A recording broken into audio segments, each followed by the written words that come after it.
Nesse vídeo você vai aprender o que é natureza jurídica de uma forma muito fácil e a usar esse conhecimento para elaborar conceitos. Se você ficou interessado, vem comigo! Olá, meu nome é Consuelo e se você clicou nesse vídeo é porque você quer saber o que é natureza jurídica. Natureza jurídica, ele é um conhecimento importante para qualquer estudante de direito e para qualquer pessoa no cotidiano. Ele traz uma essência, uma informação importante. O pessoal que estuda contabilidade estuda a natureza jurídica voltada para as sociedades, mas esse não é o único foco da natureza jurídica no direito. Nesse vídeo a gente vai estudar 4 aspectos. A primeira é o que é natureza jurídica de uma forma prática e fácil. A segunda são as dificuldades na hora de determinar a natureza jurídica. A terceira, a importância de compreender o que é natureza jurídica quando nós estamos estudando. E a última é um pulo do gato, uma forma fácil e prática de utilizar esse conhecimento para responder provas e nunca mais ficar sem palavras diante de uma questão discursiva. Para começar, nós vamos usar aqui um exemplo prático para você entender o que é realmente natureza. Imagina aí, ou acompanha no slide, que você tem 2 caixas. E numa delas você vai colocar material de limpeza e na outra material de escritório. Você tem vários objetos, mas você sabe que sabão e detergente, eles vão para a caixa de material de limpeza. Já a caneta, o lápis e o apontador vão para a caixa de material de escritório. Mas como é que você sabe que lápis é um material de escritório? Aí nós temos 2 conhecimentos. Você sabe o que é material de limpeza e o que é material de escritório, você conhece, você entende em que situação você vai usar esses objetos e você conhece lápis. É um objeto que já é do seu cotidiano, que você já faz parte do seu conhecimento. Então você sabe que caneta, lápis, apontador, borracha são materiais que nós usamos quando nós vamos lidar com escrita, quando nós vamos lidar com papel, com estudo, com documentos. São materiais que nós utilizamos durante essa atividade. Já quando nós vamos limpar alguma coisa, nós utilizamos esponja, esfregão, pá, vassoura, sabão, detergente. Então são outros tipos de materiais e todos eles são do nosso cotidiano. Então nós conhecemos, nós sabemos, nós identificamos automaticamente a que caixa eles pertencem. Então as caixas são uma forma de classificar os materiais. E a natureza jurídica são as caixas, são essa representação. Então, quando você escuta a expressão natureza jurídica, o que o livro ou o professor está lhe dizendo é em que caixa ele está guardado, em que caixa ele deve ser armazenado. E quando você olha dentro dessa caixa, você vai identificar outros objetos de estudo que também fazem parte daquele mesmo grupo.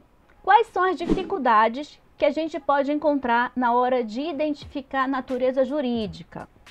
A primeira dificuldade é que não existe uma tabela com todas as naturezas jurídicas que o direito já criou. Se tivesse uma tabelinha, a gente ia, identificando rapidinho. A gente olhava na lista e colocava dentro daquela caixinha o nosso objeto de estudo, mas não existe. Então, cada doutrinador, cada livro, cada professor, ele está falando daquela natureza naquele momento, daquele objeto de estudo. A segunda dificuldade é que existe uma divergência doutrinária e ela também pode ser histórica. O que isso quer dizer? Que estudiosos podem atribuir naturezas jurídicas diferentes para o mesmo objeto de estudo. Ficou um pouco confuso? Então, vamos dar um exemplo. O direito do trabalho, para a corrente majoritária do direito, ela é um ramo do direito privado. Mas existe uma corrente minoritária que diz que ela é um ramo do direito público. Então, dependendo de qual corrente a gente pertence, a gente se filia, a gente vai guardar numa caixa diferente o ramo do direito do trabalho. Como é que pode ter uma divergência histórica, né? Os objetos de estudo do direito, eles também podem passar por uma transformação, uma alteração dessa classificação. Por exemplo, a greve, ela começou como um delito. O Estado reprimia a paralisação da prestação de serviço dos trabalhadores ao empregador, Era reprimida pelo Estado, as pessoas eram presas. Depois disso, ela passou a ser uma liberdade. Então, o Estado tolerava a greve. E hoje ela é um direito constitucionalmente assegurado. Então, a natureza jurídica da greve foi delito, liberdade e direito constitucionalmente garantido. Então, houve uma alteração. Por que acontece essas divergências? Por que acontecem essas mudanças? Os objetos de estudos do direito, eles são ficções jurídicas criadas para organizar a sociedade. Ficções jurídicas, o que é isso? Elas não existem materialmente. Então, por exemplo, um gato. Se vier uma outra pessoa e disser, olha, gato é bípede, ele anda somente sobre duas pernas. Nós estamos vendo que isso não é verdade. Materialmente ele existe, a gente consegue ver que na verdade gato anda sobre quatro patas. Já no direito, nós temos ficções, nós temos aí criações do homem que elas não são palpáveis. Então, uma pessoa, um doutrinador, ele vai dizer que enxerga de uma determinada forma, que ele acredita que a natureza jurídica é X, e o outro vai dizer que é Y. E como ele não existe materialmente, essas divergências aí, elas acabam sendo possíveis. Ficou claro? Vamos lá para a terceira dificuldade, pluralidade de característica. Nesse caso aqui, eu trouxe um outro slidezinho para a gente visualizar melhor. Imagine aí que nós temos 4 pessoas e nós queremos agrupá-las, né? Colocar nas caixinhas. A primeira forma de agrupamento que a gente pode propor é por gênero. Então, numa caixinha a gente vai botar as pessoas do sexo feminino e na outra caixinha as pessoas do sexo masculino. Ok, é uma classificação, tá correto. Mas eu também posso classificar pela cor do cabelo. Então, numa caixinha eu vou ter as pessoas de cabelo claro e na outra caixinha eu vou ter as pessoas de cabelo escuro. Ok, também está certa a classificação, através de uma outra característica. Nós também podemos classificar pela cor da roupa. Então, numa caixinha eu vou ter as pessoas que estão vestidas de vermelho e na outra caixinha eu vou ter as pessoas que estão vestidas de azul. Então, note que todas as classificações, elas partiram de características diferentes e por isso geraram caixinhas com grupos diferentes. E nenhuma delas está errada. Da mesma forma, acontece com o objeto de estudo do direito. Então, quando a gente olha o objeto, eu vou ter uma característica principal, mas eu vou ter outras também. Então, no livro, você pode encontrar outras naturezas atribuídas ao mesmo objeto de estudo. Vamos pegar aqui o exemplo da sociedade. Então, a sociedade, a gente pode classificar a partir da atividade que ela exerce. Ela pode exercer atividade simples ou empresária. Se aquela sociedade ela exercer profissionalmente atividade econômica de forma organizada para circular ou produzir bens e serviços, conforme o artigo 966 do Código Civil, isso significa que ela é uma atividade empresarial que vai ser regida pelas normas de direito empresarial.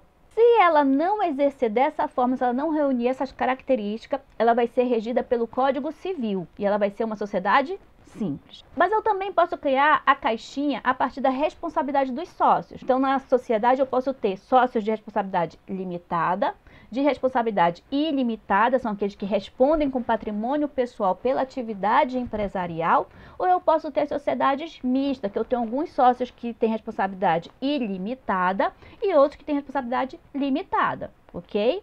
Vamos continuar aqui.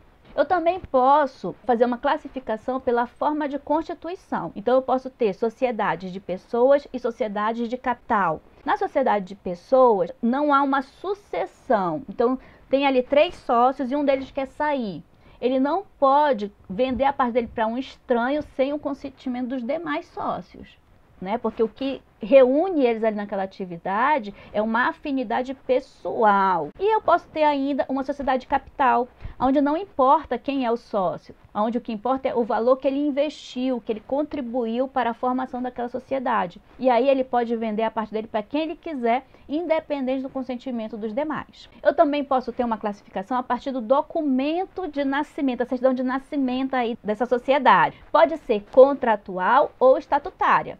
As contratuais vão nascer a partir de um contrato formado por cláusulas. E aí eu vou ter a identificação dos sócios, vou ter o nome, o estado civil, a data de nascimento, a naturalidade, o número dos documentos deles, né, CPF, RG, então eles vão estar identificados. Na sociedade estatutária, eu tenho a partir de um estatuto que é formado por artigos, e aí eu não tenho a identificação dos sócios, ok? Então são documentos, certidões de nascimentos diferentes. E eu posso ter ainda a classificação a partir do porte, ou seja, o volume de faturamento anual da sociedade. Eu posso ter microempresas, empresas de pequeno porte, empresas de médio porte e empresas de grande porte. Essa é uma classificação que interessa mais o pessoal de tributário e o pessoal de contabilidade, porque dependendo da classificação, vai ser uma tributação diferente que ela vai receber. Mas aí também é uma forma de classificação. Qual é a importância de saber natureza jurídica? Quando você está estudando e você se depara, ou no livro, ou numa aula, com a expressão natureza jurídica X, essa expressão ela tem que fazer sentido para você, porque ela está informando características essenciais do objeto de estudo. Acompanhe aqui esse exemplo. A gente vai analisar agora a natureza jurídica do cheque. Você tem um cheque aí, você recebeu o cheque de alguém, e aí a pessoa ficou inadimplente. Você foi ao banco, não tinha fundos, não recebeu o valor correspondente, e você vai procurar o judiciário para receber esse valor. A primeira coisa que a gente vai analisar é se esse cheque ele foi emitido há mais de 6 meses ou não. Se ele tiver emitido há menos de 6 meses, ele vai ter uma natureza jurídica de título executivo.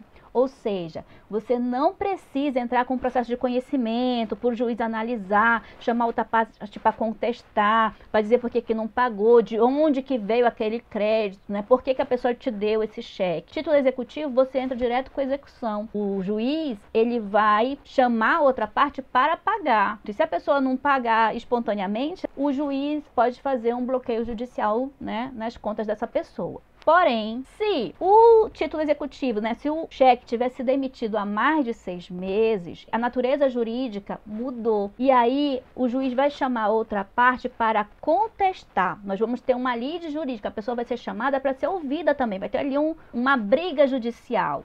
E aí a natureza jurídica do cheque muda. Ela não é mais título executivo, ela passa a ser natureza de prova escrita. O que isso significa? Que não é que o cheque não vale mais nada. O cheque ainda tem um valor porque ele está provando que havia uma dívida. Só que agora ela não tem mais aquele poder de gerar automaticamente uma execução. Então você vai passar por um processo de conhecimento, o juiz vai analisar, vai ouvir a outra parte. Ele vai emitir a sentença e você vai receber o seu valor não pelo cheque, mas pela sentença do juiz condenando a outra parte. Então, o que passa a ser executivo é a sentença do juiz condenando a outra parte a pagar, ok? Então, a natureza muda aí. Se você gostou do vídeo até agora, se você achou a explicação sobre natureza jurídica fácil e você quer acompanhar os próximos vídeos do canal, não esqueça de se inscrever e ativar o sininho. E agora vem o pulo do gato. E aqui é uma dica de como elaborar conceitos e responder questões de prova de uma forma prática, fácil e assertiva. Então, quando te pedirem um conceito, qual o conceito de X? Você vai juntar a natureza jurídica e a diferença específica daquele objeto. Então, vamos pegar aqui o exemplo da caneta. Caneta estava na nossa caixinha material de escritório, então você vai começar seu conceito dizendo a natureza jurídica. Caneta é um material de escritório, que serve para escrever. Ótimo, mas lápis também serve para escrever. A gente tem que melhorar ainda mais o nosso conceito. Caneta é um material de escritório que serve para escrever com tinta. E aí, né, se você quiser ser mais preciso, aqui na pontinha da caneta tem uma esfera. Então, ela vai, quando você vai deslizando a caneta no papel, né, em contato com o papel, ele vai pegando a tinta aqui dentro do refil e vai transferindo para o papel, né, através da esfera. Por isso que o nome é caneta esferográfica. Uma ótima invenção, inclusive. Então, você pode dizer o seguinte: caneta é um material de escritório que serve para escrever com tinta através de uma esfera. E aí você deu um conceito bem completinho a respeito do que é caneta. Vamos acompanhar agora alguns exemplos jurídicos. Direito do trabalho. É um ramo do direito privado responsável por regular a relação jurídica entre trabalhadores e empregadores. Então, aqui nós temos a natureza jurídica, ramo do direito privado. Ou seja, o direito do trabalho, ele vai estar dentro da caixinha ramos do direito, e lá dentro nós temos duas caixinhas, o público e o privado, e ele está dentro do privado.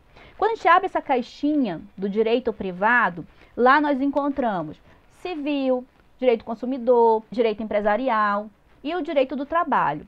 O que diferencia o direito do trabalho dos outros é que o direito do trabalho, ele regulamenta a relação jurídica entre trabalhadores e empregadores.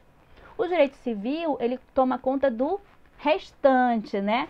O direito empresarial toma conta das relações envolvendo o empresário. O direito do consumidor toma conta das relações envolvendo o consumidor. Então, o direito do trabalho, ele toma conta, ele disciplina as relações envolvendo o trabalhador e o empregador nesse relacionamento. Vamos pro próximo. Casamento, e aí eu botei civil, nem precisava, né, gente? Porque casamento, ele é um contrato feito juridicamente, é na esfera civil.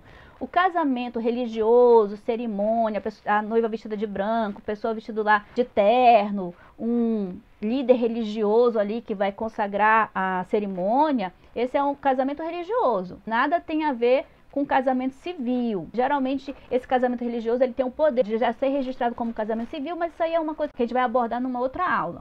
Então, o casamento é um contrato entre duas pessoas com o objetivo de constituir família. Natureza jurídica é um contrato. Ou seja, quando você vai guardar o casamento numa caixinha, você vai botar na caixinha de contratos. E lá dentro você vai encontrar contrato de locação, contrato de compra e venda, contrato de prestação de serviço. Então, o que diferencia o casamento desses outros contratos que estão dentro da caixinha? Ele tem o objetivo de constituir família. Então, o objeto desse contrato é a sociedade conjugal.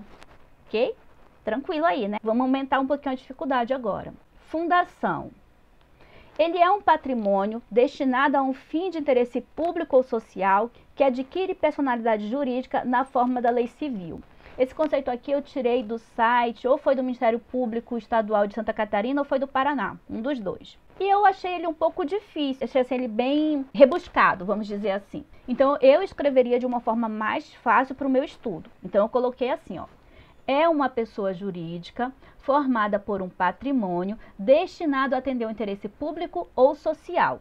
Então, nós temos aqui dois núcleos. O primeiro é pessoa jurídica e o segundo é patrimônio. Então, você poderia guardar a fundação em uma dessas duas caixinhas.